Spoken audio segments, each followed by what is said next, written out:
السلام عليكم، كل سنة وأنتم طيبين، إن شاء الله النهارده هنعمل مع بعض القرص الطرية الفلاحي على أصولها بطريقة أجدادنا وأهالينا زمان، بجد هتطلع معاكِ روعة وجميلة جدًا بطعم وريحة ما فيش بعد كده. يالّا بينا نبدأ، بس يا ريت ما تنسوش تعملوا لايك على الفيديو وما تنسوش تصلّوا على النبي صلى الله عليه وسلم. أول حاجة هنفعّل الخميرة، معايا تِلت كوباية من المَيّة الدافية، وطبعًا لازم المَيّة تكون دافية عشان إحنا في الشتا، ومعايا 3 معالق كبار من السكر، ومعايا معلقة كبيرة وربع من الخميرة الفورية. نقلب المكونات كويس جدًا مع بعض لحد ما يدوبوا ويختلطوا كويس جدًا. بعد ما المكونات اختلطت كويس جدًا مع بعض، هاغطي الخميرة وأركنها على جنب لحد ما تتفاعل. تعالوا بينا نحضّر بقية المكونات. أول حاجة معايا كيلو من الدقيق طبعًا منخول كويس جدًا، عليه معلقتين كبار من السمسم المحمص باحمّصه واحطه على طول وهو سخن على الدقيق، بيدّي طعم وريحة حلوة جدًا. ومعايا معلقة صغيرة من البيكنج باودر، ومعايا معلقة صغيرة من الملح، وهاقلّب المكونات الجافة كويس جدًا مع بعض. لو مش بتحبي السمسم ممكن تستغني عنه، بس بجد بيدّي طعم وريحة حلوة جدًا للقرص. بعد ما اختلطت المكونات الجافة كويس جدًا مع بعض، هابدأ أضيف المادة الدهنية عبارة عن كوب إلا معلقتين كبار، 180 جرام بالضبط. ممكن بقى تحطي كوب سمنة، ممكن تحطي زيت على سمنة، وممكن زبدة على زيت، اللي يناسبِك اعمليه. يعني ممكن تعملي خليط سمنة مع زيت أو زبدة مع زيت. هاقلّب في الأول بالمعلقة لحد ما يختلطوا مع بعض، بعد كده هابدأ أبِث الدقيق كويس جدًا بالمادة الدهنية بإيدي، وأغلِّف كل ذرات الدقيق بالمادة الدهنية، دي أهم مرحلة. أفرُكهم كويس جدًا لحد ما أتأكد إن كل ذرات الدقيق اتغلِّفت بالسمنة معايا. عايزة أقول لِك على خطوة مهمة جدًا، لازم تكون السمنة سخنة قبل ما تحطيها على الدقيق، لإن إحنا في الجو البارد ده أول ما تحطي لو كانت المادة الدهنية معاكِ باردة وحطيتيها على الدقيق وهو كمان هيكون ساقع، هتبدأ يخلّي الدقيق يخرّز معاكِ وهيعمل تكتلات كده استحالة تفُك معاكِ لآخر العجينة، وهتتنّيها باينة في العجينة معاكِ للآخر. فيُفضّل إنِّك تسخّني المادة الدهنية بس مش لدرجة القدح، يعني تكون سخنة كويس بس مش مقدوحة. لكن طبعًا لو في الصيف بس بتفككيها بس مش أكتر، لكن مش بتسخّنيها. وبعد ما اتأكدت كويس إن كل ذرات الدقيق اتغلّفت بالمادة الدهنية وبقى أشبه بقوام الرملة المبلولة كده، يبقى أنا كده وصلت للقوام اللي أنا عاوزاه. هابدأ أضيف خليط الخميرة والسكر اللي إحنا عملناه في الأول، بعد ما الخميرة اتأكدت إنها نشطة واتفاعلت كويس جدًا وكوّنت طبقة على الوش. وبعد كده هابدأ أضيف اللبن الرايب. أنا هنا هابدأ باضيف كوباية في الأول من اللبن الرايب، والكوباية التانية هاضيفها بالتدريج لحد ما أوصل لعجينة طرية. وطبعًا كل نوع دقيق بيختلف من نوع للتاني من حيث امتصاصه للسوائل، فممكن نوع دقيق ياخد أكتر أو نوع دقيق ياخد أقل. فكوباية اللبن الرايب التانية بنحطها بالتدريج لحد ما أوصل لقوام عجينة طرية. وزي ما أنتم شايفين معايا كده العجينة احتاجت تاني عشان لسه ما اتلمّتش معايا، فهابدأ أضيف اللبن الرايب بالتدريج زي ما أنتم شايفين كده. ينفع أستخدم لبن حليب؟ آه طبعًا ينفع، زي ما أنتِ عاوزة. وكمان ممكن تضيفي كوباية زبادي عشان بصراحة اللبن الرايب والزبادي بيدّوا طراوة حلوة جدًا للقُرَص. وهنا كانت العجينة اتلمّت معايا زي ما أنتم شايفين كده، يعني خدت معايا بالضبط كوبايتين من اللبن الرايب وكانت اتلمّت معايا. طبعًا لازم نعجن العجينة مش أقل من 10 دقايق، كل ما عجنتِ العجينة كويس جدًا، كل ما خدتِ نتيجة في القُرَص أحسن. وبعد كده هاغطّيها بكيس من التلاجة عشان في البرد ده ممكن تنشف منّي. وبعد كده هاغطّيها بفوطة واسيبها في مكان دافي لحد ما تخمر. وهنا بعد ما كانت خمرت أنا سِبتها حوالي ساعة إلا ربع وكانت خمرت، دفّيت الفرن تدفئة بسيطة جدًا وحطيته فيها فخلّيت العجينة تخمر بسرعة.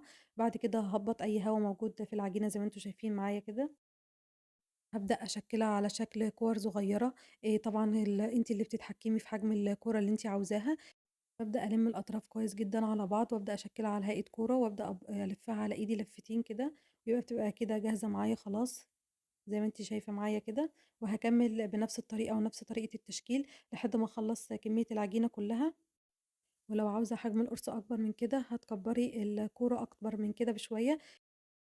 بعد ما تخلّصي تشكيل كل الكمية بترصيها على طبق أو حتى على رخامة، وما أنتيش محتاجة ترُشّي على الطبق أو الرخامة أي دقيق، لإنها إن شاء الله مش هتلزق معاكِ. هنا القُرَص هنا مش بتلزق، وما أنتيش محتاجة حتى تدهني الطبق أو الرخامة زيت، وهتبقى كويسة معاكِ. وبعد ما خلّصت الكمية كلّها هابدأ أغطّيها بكيس تلاجة زي ما أنتم شايفين معايا كده، عشان وشّها ما ينشفش منّي، لإن طبعًا الجو برد جدًا. وهاسيبها ترتاح حوالي 10 دقايق لربع ساعة بالكتير، وهابدأ أشكّلها. بابدأ بأول كورة أنا كوّرتها وهتلاقيها بتتفرد معاكِ بكل سهولة لإنها مرتاحة. ممكن تستخدمي إيدِك وتفرديها بإيدِك أو ممكن تستخدمي النشابة زي ما أنا بافردها كده، بافردها مرّة بالطول ومرّة بالعرض بيدّيني الشكل الدائري.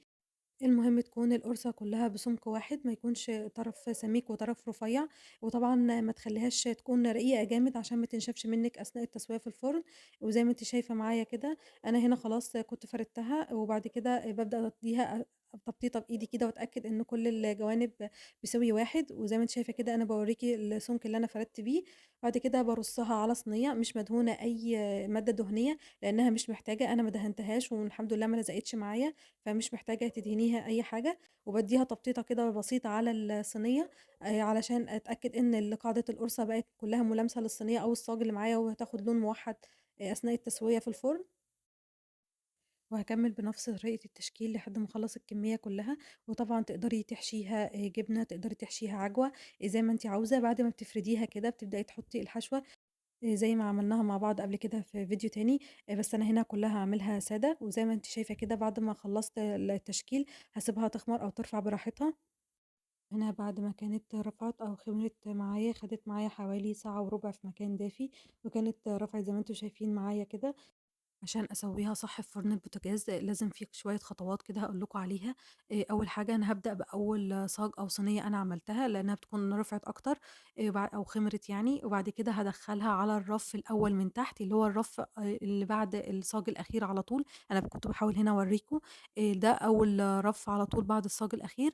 لازم تكون مقاربة أكتر للنار عشان ما تاخدش وقت طويل، على درجة حرارة 210 أو 220 على حسب فرنِك. درجة حرارة عالية ده بيخلّيها تستوي بسرعة وما تاخدش وقت طويل وتنشف منِّك في الفرن.